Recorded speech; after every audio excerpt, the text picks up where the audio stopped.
আমার কাছে অনেক প্রশ্ন এসেছে যে নার্সিংয়ে পড়তে হলে আসলে সায়েন্স, আর্টস বা কমার্স কোনটি লাগে। আমি আর্টসে পড়ি, আমি কমার্সে পড়ি, বা আমি আর্টস থেকে কমার্স থেকে এইচএসসি পাস করেছি বা পরীক্ষা দিচ্ছি, তো আমি কি নার্সিংয়ে পড়তে পারবো কি পারবো না? তোমার উত্তর হচ্ছে হ্যাঁ, তুমি পারবে। সায়েন্স না থাকলেও আর্টস এবং কমার্স থেকে যারা এইচএসসি পাস করেছে তারাও কিন্তু নার্সিংয়ে পড়তে পারবে, ঠিক আছে।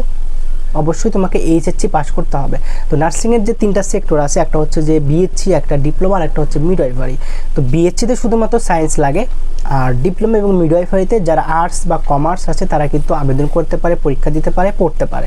তো তুমি যদি আর্টসে পড়ো বা আর্টসে পরীক্ষা দিয়েছো আর্টস থেকে, কমার্স থেকে, তাহলে তুমিও কিন্তু এখন থেকে নার্সিংয়ের প্রস্তুতি নিতে পারো। আর যারা 2026 সালে এইচএসসি পরীক্ষা দিচ্ছে তাদের নার্সিং ভর্তি পরীক্ষা অনুষ্ঠিত হবে 2027 সালের জানুয়ারি মাসে। তো তোমরা যারা সেকেন্ড টাইমার আছো, অর্থাৎ 2024 সালে যারা এইচএসসি পাস করেছো, 2025 সালে যারা এইচএসসি পাস করেছো, তোমরাও কিন্তু এই নার্সিং ভর্তি পরীক্ষায় অংশগ্রহণ করতে পারবে। তো অংশগ্রহণ করার জন্য এখন থেকে তোমার প্রস্তুতি নেওয়া উচিত। তো প্রস্তুতির জন্য আমাদের সাথে যোগাযোগ করতে পারো, আমাদের এক্সাম ব্যাচে ভর্তি হতে পারো। আমাদের এক্সাম ব্যাচে আমরা প্রত্যেকটা হচ্ছে যে সাবজেক্ট ওয়াইজ পিডিএফ দিব, প্রত্যেকটা হচ্ছে টপিকের পিডিএফ দিব। তোমার কাছে যদি কোনো বইও না থাকে, আমরা সেই বইগুলোরও পিডিএফ তোমাকে দিয়ে দিব, এবং যেখান থেকে তুমি 80+ প্রশ্ন কমন পাবে। এবং আমরা এখানে হচ্ছে যে নার্সিং ভর্তি পরীক্ষা পর্যন্ত আমাদের ব্যাচটা চলবে।